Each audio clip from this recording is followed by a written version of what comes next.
Todo empieza con la triste realidad de nuestro protagonista en el Japón actual, donde es explotado duramente en su trabajo, a tal punto que lo llevó a la muerte, ahora renaciendo en el cuerpo de un niño noble que tiene tan solo 2 años de edad, y cuyo nombre es Ban Neifertio, y que este también conserva los recuerdos del antiguo dueño del cuerpo. De pronto vemos llegar a su sirvienta, la cual queda muy sorprendida de que el prota pueda hablar fluidamente, y no solo de eso, sino de que este también sepa su propio nombre, el de sus padres y también el de la misma sirvienta, aunque la conversación termina con el prota preguntando por el lugar en el que se encuentra, y ahí pasaremos a un momento donde toda su familia se encuentra comiendo, donde conoceremos el nombre de estos, comenzando con el tercer hijo, Sesto L, el segundo hijo, Jair Gai, el primer hijo, Murcia el Lago, y la cabeza de la familia, Jalpa Bulati. Aquí notaremos que el ambiente es bastante tenso, exceptuando la parte de Ban, ya que se encuentra rodeado de sirvientas que son bastante atentas con él. De pronto su padre pregunta a cada uno de sus hijos, ¿cuáles son las tareas que tienen para este día? A lo que todos sus hermanos responden entre nervios cada uno de sus deberes, pero cuando llega el turno de Ban, este responde que no lo sabe, ya que tiene curiosidad por muchas cosas, pero al final le dice que le gustaría empezar estudiando la cultura y la historia de la nación. Sus hermanos se sorprenden por lo que dijo, pero su padre se echa a reír, mencionando que pensó que lo había malcriado estos años, pero se alivia de que con tan solo 2 años de edad sea alguien tan impresionante, para luego decir que con él el futuro de la familia está asegurado, y que ahora está más ansioso por ver su examen de aptitud mágica, la cual se realizará a los 8 años. Ahora nos explican sobre la aptitud mágica, la cual es esencial en este mundo. La nobleza debe de dominar todos los elementos, los cuales son el agua, la tierra, el fuego y el viento, ya que aquellos con aptitud para otros elementos son una deshonra. Y bueno, su padre y hermanos poseen aptitud para los 4 elementos. Más tarde, Ban se encuentra preguntándole a la sirvienta muchas cosas sobre este mundo de las cuales tenía dudas, donde se entera que existen otras razas como los elfos y enanos, aunque repentinamente son interrumpidos por el mayordomo de la casa, cuyo nombre es Esparda, el cual le pregunta a Ban sobre las cosas que le enseñó anteriormente, a lo que Ban responde que aún no sabe muchos caracteres, pero que se le da mejor los números, por lo que Esparta le pregunta cuántos son 2 más 3, cosa que Ban entre nervios responde correctamente. Esparta menciona que ahora él será su tutor, por lo que las siguientes semanas se vuelve un infierno para Ban. Sin embargo, esto da como resultado que Ban aprenda a leer y escribir en tan solo unas semanas. 2 años después vemos que Ban está aprendiendo esgrima junto a su sirvienta, cuyo nombre es Steel, la cual lo termina humillando duramente, por lo que las otras sirvientas intervienen para decirle que está arriesgando su vida al burlarse del señorito, ya que burlarse de un noble es un grave delito. Por eso es que le piden a Ban que la castigue por su insolencia, y este solo termina dándole un pequeño golpe en la frente, a lo que las sirvientas le dicen que eso no es suficiente, pero que para Ban sí lo es. Así pasó un año entero entrenando esgrima diariamente, a tal punto que cuando cumplió 5 años ya podía pelear de igual a igual con los niños militares mayores, pero como estos aún eran niños, sus ataques se hacían muy predecibles, razón por la que Ban podía derrotarlos. Esto dejaba muy sorprendido a los demás niños, y aún más porque Ban era capaz de mantener una buena relación con las personas comunes, a diferencia de sus otros hermanos, los cuales miran a los demás por encima. Mientras Ban se encontraba descansando, se le acerca el subcomandante D, el cual le pide que le deje ver sus manos, solo para sorprenderse de ver que no tiene ningún callo, ya que pensaba que también entrenaba por las noches. Ban responde que no puede hacerlo, ya que se cansa mucho con sus estudios, por lo que D le dice mejor que él debería dedicarse al arte de la espada bajo su tutela, y posteriormente veremos al pobre de Ban siendo torturado hasta el atardecer, pero que a pesar de esto, este menciona que se divierte bastante, así que disfrutará su vida al máximo en este nuevo mundo. Pasa otro año más, y Ban ya con sus 6 años es reconocido por todos como el niño prodigio. Un día, mientras se encuentra paseando por el mercado del reino, casualmente llega a la compañía mercantil más grande del reino, cuyo nombre es Compañía Mari. En este lugar, Ban se topará con una escena muy lamentable, ya que ve como un padre intenta vender a su hijo como esclavo, esto debido a que las familias pobres suelen vender como esclavos a los hijos que no pueden mantener. Repentinamente hace aparición una chica cuyo nombre es Rosalie, la cual aparentemente trabaja en la Compañía Mari. Esta logra reconocer inmediatamente a Ban, dándole la bienvenida mencionando que en este lugar él podrá conseguir todo lo que él quiera, pero Ban está más interesado por el chico al cual intentan vender como un esclavo, por lo que le pregunta a Rosalie cuánto podría valer este, a lo que ella responde eso dependiendo de la aptitud mágica que tenga, y cuando se entera de que no tiene ninguna, dice que entonces ni siquiera vale 3 monedas grandes de plata, por lo cual cuando el padre escucha eso, empieza a maltratar a su hijo diciéndole que no vale nada. Obviamente Ban no soporta ver esto, por lo que le dice que comprará al esclavo por 5 monedas grandes de plata, cosa que el padre acepta y termina retirándose rápidamente. Luego de eso, Ban le da al esclavo, el cual tiene el nombre de Kamshin, la opción de irse si este lo desea, a lo cual este termina negándose ya que mejor prefiere servir a Ban como su esclavo, por lo que realizan un contrato de esclavitud, el cual queda grabado en la mano de Kamshin. Pasan 2 años más, y ahora vemos que Kamshin se encuentra en mejor estado de salud, además que aparte de ser un esclavo, se ha vuelto un amigo más de Ban. Ahora vemos que ha llegado el momento donde Ban hará el examen de aptitud mágica, ya que ya tiene 8 años de edad, Por eso es que todo el reino está emocionado. Esto ya que al parecer Van se ha logrado ganar el cariño de la gente. Pero no todo va tan bien como pensaba, ya que cuando Van fue a realizarse el examen de aptitud, terminó resultando en que no tiene aptitud para ninguno de los 4 elementos mágicos, y solo tiene aptitud para la magia de producción, y esto porque solo sirve para fabricar ciertos materiales los cuales se pueden hacer incluso sin magia. Esto dejó a Van completamente destrozado, y más aún porque su propio padre está decidido a matarlo por ser una decepción. Pero en ese momento su hermano llamado Murcia se interpone para decirle a su padre que en la frontera de su marquesado existe una aldea que por su ubicación no se ha podido desarrollar, ya que se encuentra en la frontera con el reino enemigo Yelineta, y también al lado de unas montañas donde viven bestias mágicas enormes, así dándole la idea de que sería mejor enviar a Van a ese lugar, para que así aumente la lealtad de los habitantes de la aldea hacia los nobles. Su padre queda completamente convencido, por lo que la vida del prota ya está fuera de peligro, pero con esto decidido, este tendrá que abandonar el reino lo más rápido posible, aunque antes de eso, Murcia se disculpa con Van por no poder hacer más por él, ya que después de todo es su hermanito, a lo que Bran solo termina agradeciéndole. Así pasamos al día siguiente, donde vemos que Van se encuentra extrañamente feliz por el hecho de que se va a ir, ya que para él será un nuevo desafío. También debo aclarar de que este no se irá solo,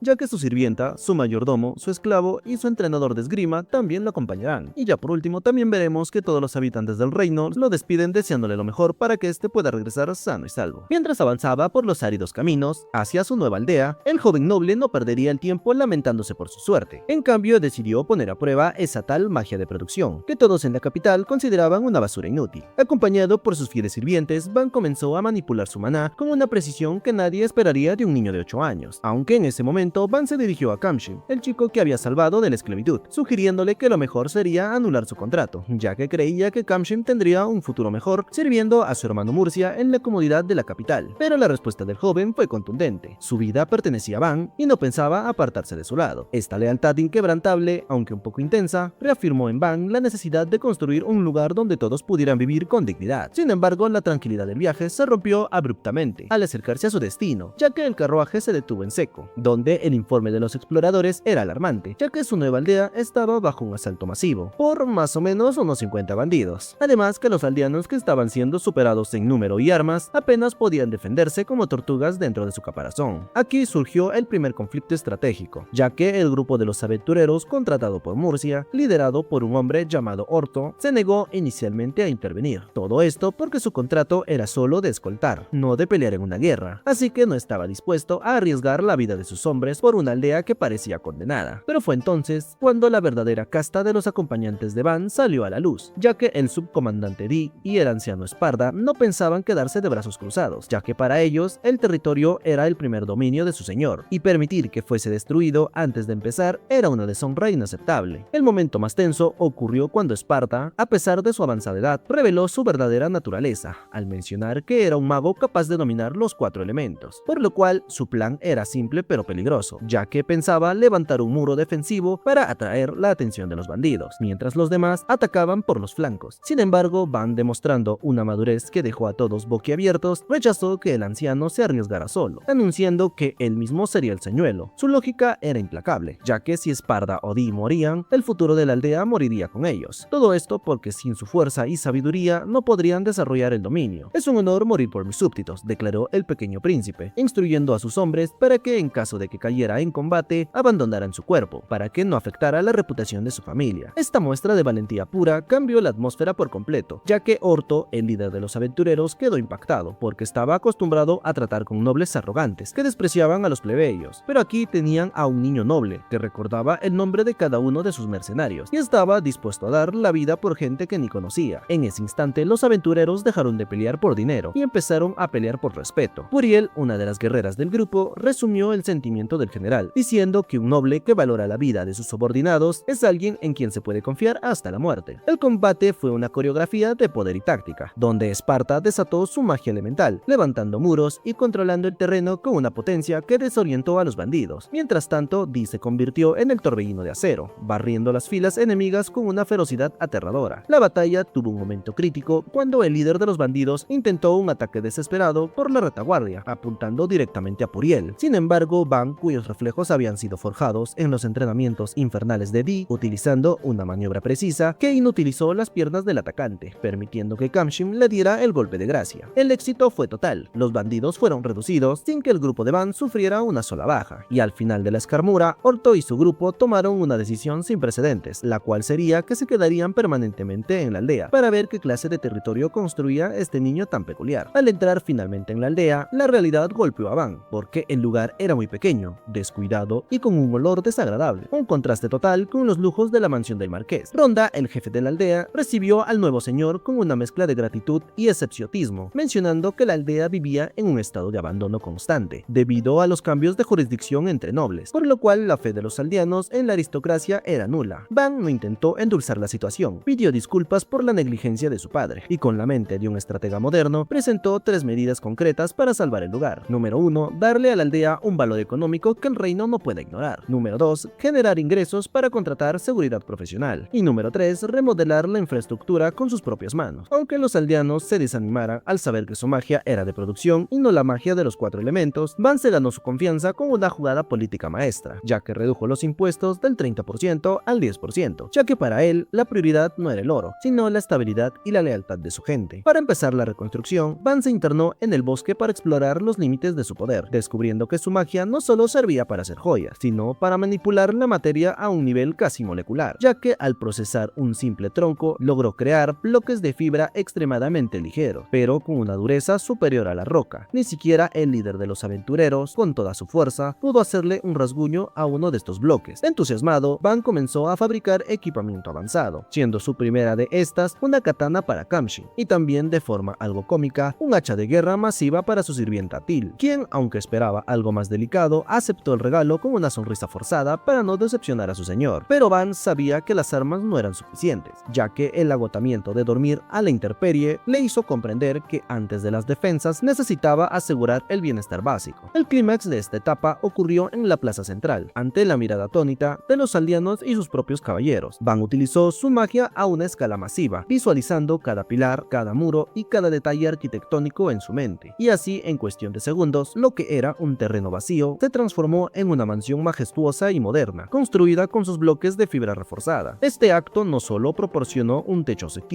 sino que sirvió como un mensaje silencioso para todo el territorio, en el cual el príncipe exiliado no había venido a morir en el olvido, sino a construir un nuevo imperio desde las cenizas, y con ayuda de su magia inútil, entre comillas, Van acaba de demostrar que la producción es en realidad la forma más poderosa de cambiar el mundo. Y bueno, luego de haber levantado esta mansión de la nada, Van cuestiona su utilidad como gobernante, ya que a pesar de que sus seguidores lo admiran con asombro, él todavía arrastra el estigma de su familia pensando que la magia ofensiva es la única que otorga valor a un noble. Sin embargo, el veterano mayordomo aporta su sabiduría esencial al decirle que en tiempos de paz o cuando se trata de ganarse el corazón de la gente, un líder que mejora la calidad de vida es mucho más valioso que uno que solo sabe destruir, impulsando así a Van a tomar una decisión audaz, al no solo construir su propia casa, sino que construir la de todos en la aldea, lo que impulsa a que el grupo de aventureros de Dee y el grupo de aventureros de Orso se convierta en el motor del progreso, ya que ambos compiten por ver quién trae más madera, lo que permite a Van desplegar su magia de producción a una escala sin precedentes. El proceso de reconstrucción no es aleatorio, todo esto porque Van, haciendo uso de sus conocimientos de su vida pasada, aplica conceptos de urbanismo moderno, al diseñar calles anchas de 4 metros y casas idénticas para evitar cualquier tipo de resentimiento o desigualdad entre los aldeanos, lo cual da una visión social justa sobre el pueblo, dando así uno de los momentos más destacados al crear un baño comunitario, ya que lo que inicialmente era un deseo egoísta de Van por asearse tras días de dormir a la intemperie, se convierte en un ascenso social que maravilla a los habitantes, tanto así que incluso Puriel y Til intentan convencer a Van de bañarse con ellas, lo que provoca una reacción de timidez absoluta en nuestro protagonista, recordando que a pesar de su sabiduría sigue estando en el cuerpo de un niño. Finalmente, la escena del baño grupal con Dee y los caballeros sirve para relajar la tensión y mostrar el lado humano y camaradil de los defensores de la aldea, bajo el lema de reafirmar la masculinidad. Una vez resuelto el tema de las viviendas, Van se enfoca en la defensa y la infraestructura básica, creando una fosa alrededor de la muralla, pero al estar sin agua no es más que solo una zanja, por lo que el grupo se embarca en la tarea de desviar un río cercano hacia la aldea, dándonos un momento cómico cuando vemos el poder bruto de Dee al cavar manualmente y obligarlos a los demás caballeros a seguirle el paso. El esfuerzo es extenuante y Van demuestra ser un líder empático al notar el agotamiento de sus hombres y ordenar descansos, a pesar de que el monstruo de energía Dee podría seguir trabajando indefinidamente. Finalmente, al día siguiente se termina la creación de la fosa alrededor de la aldea, y asimismo el agradecimiento del jefe de la aldea es palpable, ya que por primera vez en generaciones, los aldeanos no tendrán que caminar kilómetros por un poco de agua. Mientras la aldea prospera, el video introduce a nuevos personajes que cambiarán el tablero político público, siendo estas Panamera, una mujer de imponente presencia, y también la pequeña Ruth. Su llegada sugiere que la aldea de Van ya no es el rincón ignorado que su padre pensaba. Simultáneamente a esto, Van termina de fortificar las murallas, convirtiendo lo que era una empalizada de madera en una estructura de concreto reforzado gracias a su magia. Aunque esto no será todo, ya que Van también fabricará ballestas pesadas con escudos protectores, creando una ciudad fortificada capaz de resistir asedios, que los bandidos comunes ni siquiera soñarían con intentar. Sin embargo, en medio de esto, la discusión entre Dee y Esparda sobre el potencial de Van vuelve a surgir, diciendo que si su padre, el Marqués Jalpa, supiera que Van puede crear artillería y fortificaciones de grado nacional, jamás lo habría desterrado. Pero Van, con una madurez asombrosa, corta la discusión, diciendo que solo le toca jugar con las cartas que recibió, demostrando una resiliencia emocional admirable. Ya por la tarde, el grupo de Orso trae una gran noticia, la cual es que han encontrado minerales raros, incluido el nitrilo, en las montañas Walbrook que se encuentran cerca del pueblo. Van utiliza su magia para purificar el hierro y el nitrilo, creando katanas y espadas de una calidad legendaria. Pero repentinamente, Esparda menciona que la presencia de minerales tan valiosos en el bosque sugiere la existencia de una mazmorra cercana, dando así un descubrimiento que sería como un arma de doble filo, ya que una mazmorra traería la riqueza y el interés del gremio de aventureros, pero también traería la codicia del reino vecino Yelineta y del propio Marqués Jalpa, quien probablemente intentaría quitarle el mando a Van una vez que la aldea sea valiosa, por lo que el grupo decide con gran acierto político que primero deben hacer que la aldea sea lo suficientemente fuerte e independiente antes de revelar el secreto de la mazmorra al mundo. Pero no todos serían cosas buenas, ya que repentinamente Van es informado de que una horda de lagartos acorazados se aproxima a la aldea, y este, con una frialdad de un comandante veterano, ordena cerrar las puertas, levantar el puente y movilizar a la población, para después, tras ver el miedo de los aldeanos, decide dar un discurso de gran carga emocional, al decir que no les ordenará pelear como un tirano, sino que les pide su ayuda como iguales, recordándoles que esta es la aldea de todos y que él arriesgará su vida en la vanguardia para protegerlos, por lo cual los aldeanos se llenan de valor y deciden pelear al lado de Van, dando comienzo al primer gran desafío de este. Dee, por otra parte, menciona que son aproximadamente 40 lagartos acorazados, lo cual es un gran problema, ya que ni un grupo de caballeros veteranos podría contra uno de estos, pero Van no decide rendirse solo por escuchar esto, y ordena que carguen las balistas con flechas de madera que él mismo fabricó, a lo cual Art y Lowing dicen que las flechas de madera no les darán nada, ya que esas bestias se llaman acorazados precisamente por sus escamas de acero. De repente, el comandante Dee los interrumpe para ordenar que carguen las flechas de madera y se preparen para disparar, ya que él confía en el señorito Van, porque siempre está superando sus expectativas, por lo que ya una vez cargadas ordenan que disparen las flechas, para ver lo que estas pueden lograr, rompiendo por completo el esquema mental de sus subordinados, dando una secuencia visual donde las flechas de madera atraviesan los cráneos de los lagartos fácilmente, demostrando una vez más que la magia de Van no es débil, sino que requiere de un usuario con conocimientos técnicos superiores para ser de utilidad. Y así, al acabar con todos los lagartos, la expresión de Dee pasa del asombro a la euforia, gritando que esta noche comerán lagarto, transformando el terror de los aldeanos en una celebración de victoria. Tras la batalla, Van decide celebrar el primer gran festival de carne, viendo así a los aldeanos disfrutar el momento comiendo y bebiendo juntos, mientras que Van y los aventureros revelan la creciente fama de su producción, al decir que las armas que les hizo a ellos son muy buenas, por lo que Dee, al escuchar, exige de manera desesperada su propia espada, lo cual Van como líder promete darles, pero bajo la condición de obtener los materiales para estos. Al día siguiente llegan los hermanos Bell y Rango, quienes serían comerciantes de la compañía de Marin, a los cuales Van saluda y les da la bienvenida a su pueblo para empezar a comerciar con ellos. La interacción con los hermanos es brillante, sin embargo ellos intentan monopolizar las ventas para sí mismos, lo cual Van se da cuenta inmediatamente, y con su mente de oficinista moderno, les propone mejor tener un sistema de franquicias y una tienda física, lo cual pone a los hermanos sumamente feliz. Y como siempre, Van termina construyendo la tienda en segundos, lo que termina dejando sin palabras a los hermanos. Más tarde vemos el plano de la ciudad, en el cual Van diseña una fortaleza basada en el estilo Vauban, dejando en claro que está preparando la aldea no para la paz, sino para una guerra de asedio a gran escala, lo cual Esparda, siendo un veterano, reconoce inmediatamente la superioridad táctica de los ángulos de tiro de este diseño. Pero repentinamente, la entrada de Panamera, siendo una viscondesa, y Arut, siendo la hija del conde de Ferdinand, cambia el tono del video, ya que Panamera demuestra ser un personaje imponente, por su actitud y también por las tremendas defensas que se maneja. Esta viene con la intención de evaluar a Van, ya que su mirada afilada busca algún signo de que el marqués está usando el pueblo como una base militar encubierta, además que asume que Van tiene al menos 5.000 soldados ocultos, los cuales le hayan ayudado a construir tales murallas. Obviamente, la reacción de Van, con una risa genuina, rompe la tensión, al explicar que fue expulsado sin nada, y que su magia de producción hizo todo el trabajo trabajo, dejándonos ver que las expresiones faciales de las visitantes pasan del escepticismo al shock absoluto, por lo cual Van decide mejor demostrar en vivo cómo es que este creó las murallas, dejándolas completamente sin palabras. Panamera, tras analizar la situación, cambia su estrategia de vigilancia a alianza, dándole a Van la propuesta del compromiso matrimonial con Harut. Esto claramente lo toma por sorpresa, incluso Panamera menciona que si ella tuviera la misma edad que él, se ofrecería como candidata. Pero bueno, lo importante ahora es la opinión que tiene Harut, ya que ella inicialmente se mostraba tímida y temerosa de un compromiso forzado, pero tras conocer un poco a Van empieza a relajarse, aunque aún no está muy segura de esto, por lo que Van le dice que esta es una decisión muy importante, así que es mejor tomarlo con calma. Más tarde durante la cena, Van, que actúa con la madurez de su vida pasada, pero con la apariencia de un niño, trata amablemente a Harut preguntándole por sus gustos, lo cual ella responde que le gustan las muñecas y las flores, por lo que Van pregunta otra vez que si algún día podría enseñarle, y ella con timidez le dice que trajo las muñecas en el carruaje, así que quizás mañana pueda mostrarle, a lo que Van responde que le gustaría mucho, dejando así a la señorita Harut completamente flechada. Todo un galán nuestro Van. Ya cuando todo acaba, Harut se despide de Van, diciéndole que estaba muy nerviosa por el compromiso, pero que ahora está más tranquila, sabiendo lo amable que es, y luego de decir eso, solo se va rápidamente súper sonrojada. Al rato después, Esparta menciona que Harut probablemente también tiene una magia inútil, o de bajo rango, por lo que el conde quería deshacerse de ella a través de un matrimonio en la frontera, lo cual Van, con una nobleza de espíritu, decide que no la obligará a nada, ya que si quiere quedarse puede hacerlo, y si quiere volver igual ayudará. Para finalizar el día, veremos a Panamera en todo su resplendor, la cual le pregunta a Harut que si ya se le declaró a Van, y esta sonrojada le dice que no, pero se alegra al escuchar de que se quedarán unos días más, dándole así una oportunidad de ser ella quien inicie la conversación con Van al día siguiente. Ya en la mañana, el reposo de Van fue interrumpido de manera abrupta por Teal y Kamshim, quienes portaban noticia de una emergencia en las inundaciones del lago, ya que en aquel paraje, bautizado por los aldeanos como Lago Van, se encontraban Dee y Esparta con una preocupación evidente. El joven líder, aunque reticente ante los honores que implicaban nombrar lugares geográficos o villas a su nombre, se enfrentó a un fenómeno inusual, la aparición de un Alcalut, una entidad híbrida de naturaleza esquiva, cuya fisionomía amalgaba rasgos humanos con los de una sirena al parecer. Estas criaturas son habitantes tradicionales de los ríos pristinos en los bosques remotos, además que raramente interactúan con la humanidad. Ante el silencio de la pequeña Alcalut, Van optó por ofrecerle carne de lagarto acorazado. El gesto surtió efecto inmediato, ya que la criatura no solo aceptó el alimento, sino que mostró una sorpresa genuina al identificar la procedencia de la carne, una presa cuya derrota se atribuía a la fuerza colectiva de la aldea bajo el liderazgo de Van. Aunque Esparta afirmó que la criatura desaparecería por un largo tiempo, la realidad contradijo sus expectativas al día siguiente, cuando una flota completa de Alcalut se emergió en el lago. El líder del clan, llamado Lada Vesta, se presentó ante Van para expresar su gratitud por el cuidado brindado a su hija, Lada Priora. Sin embargo, el agradecimiento pronto derivó en una propuesta que alteró la paz del joven gobernante, ya que Lada Vesta, impresionado por la supuesta fuerza individual de Van al derrotar a los lagartos acorazados, le ofreció la mano de su hija en matrimonio. Van, manteniendo la compostura frente al impacto de la propuesta, argumentó la inmadurez de la joven y cuestionó los motivos subyacentes, por lo que rápidamente nos damos cuenta de las verdaderas intenciones de Vesta, el cual era la supervivencia de su clan, y diezmado por la invasión de depredadores en su territorio original, buscaba una alianza con un guerrero formidable que garantizara la paz de su especie. Sin embargo, Van rechazó la unión matrimonial, pero aceptando la responsabilidad protectora, ofreciéndole al clan un refugio seguro al construir una infraestructura de descanso para ellos, consolidando una alianza basada en el respeto mutuo y cooperación técnica. La integración de los Alcalut en la vida de la aldea se manifestó de inmediato. En el ámbito de la infraestructura, Esparta recordó a Van la necesidad de realizar el mantenimiento de los desagües y tuberías subterráneas que el joven había instalado para garantizar la salubridad de los edificios. Lada Vesta, al escuchar esto, movido por la curiosidad y el deseo de retribuir la hospitalidad, ofreció la maestría subacuática de su pueblo para estas labores. La eficiencia de los Alcalut en el manejo del sistema hidráulico no solo deleitó a Van, sino que estableció una visión de trabajo permanente donde los habitantes del lago se encargarían de la limpieza de las tuberías a cambio de su estadía. Sin embargo, la armonía se vio empañada por la presencia del malentendido matrimonial, ya que durante una reunión con Panamera y Harut, Lada Vesta se refirió a Van como yerno, provocando la sorpresa de las presentes, y a pesar de las propuestas de Van, Lada Priora reforzó la idea de su unión con una inocencia que rozaba la terquedad, lo que dejó a Harut sumamente celosa. Al día siguiente, en un intento de hallar serenidad, Van compartió un paseo en canoa con Harut, aunque su tranquilidad se vería interrumpida por la aparición de Priora, y los celos provocados por un tropiezo accidental de Harut sobre Van, los cuales derribaron en una nueva confrontación. Pero la joven Alcalut, ofendida por la negatividad de Van ante su padre, se retiró mientras sus compañeros hostigaban la embarcación de Van en un acto de lealtad infantil. La tensión alcanzó su punto álgido cuando la Vesta, herido en su orgullo tras escuchar las quejas de su hija, desafió a Van en un duelo de honor, el cual sería una competición de 3 pruebas, cuyo resultado determinaría si Van debía aceptar formalmente el matrimonio. Dee y Esparta, en un exceso de confianza y pragmatismo académico, aceptaron el reto en nombre de su señor, a pesar de que Van se sentía un poco preocupado por una posible derrota. Pero aún así, Van diseñó la primera prueba, basándose en un deporte de conocimiento previo en el cual Teal y Panamera, principalmente Panamera, tuvo 2 grandes razones para representar a la aldea y enfrentarse a Vesta y a Priora.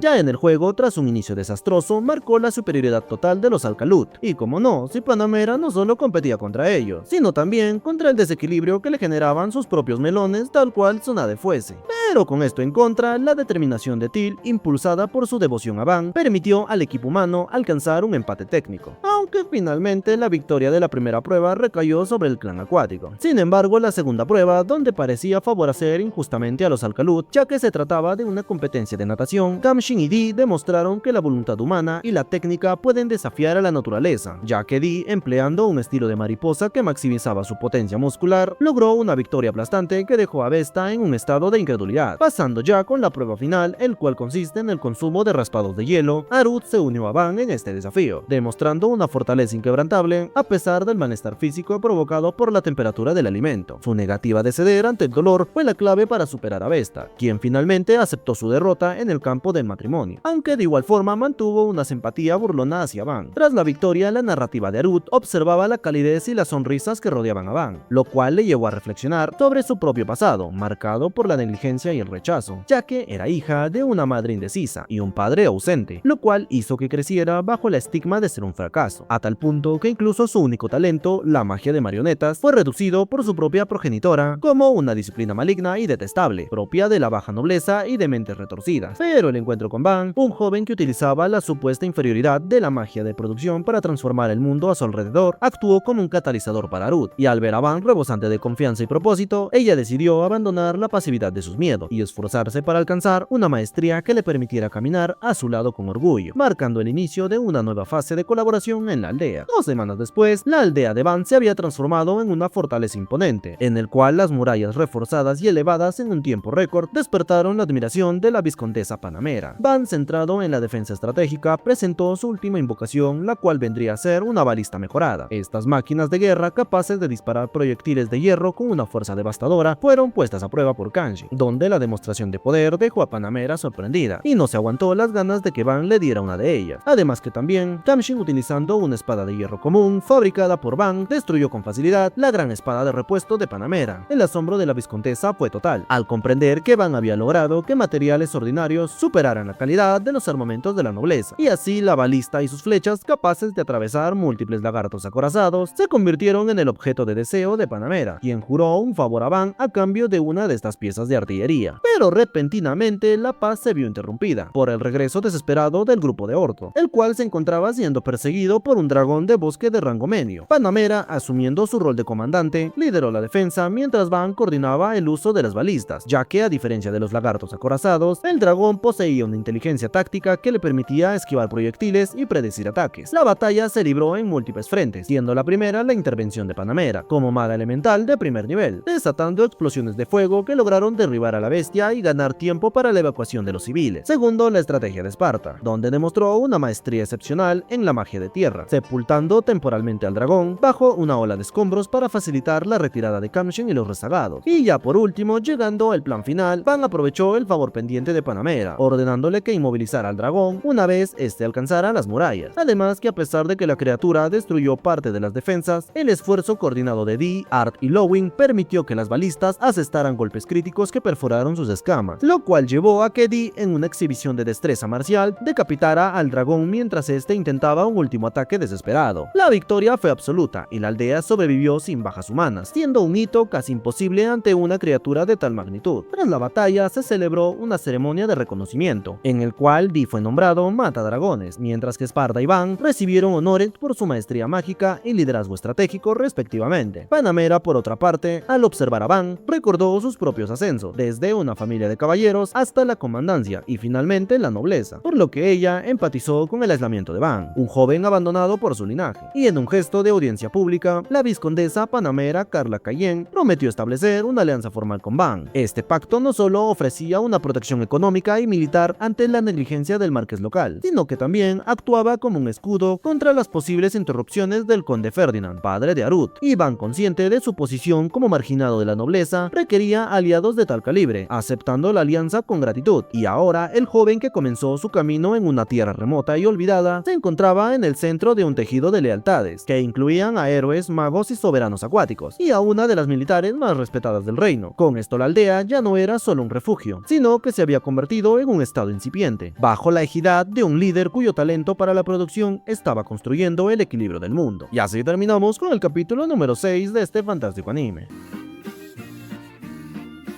Como siempre, les agradezco de haberse quedado hasta el final de este hermoso video. Espero haya sido de su agrado para que así puedan suscribirse, darle like y comentar cualquier cosa que se les ocurra, ya que yo siempre responderé todos los comentarios de este video. Ahora sí, me despido y nos vemos en un próximo video. Sayonara.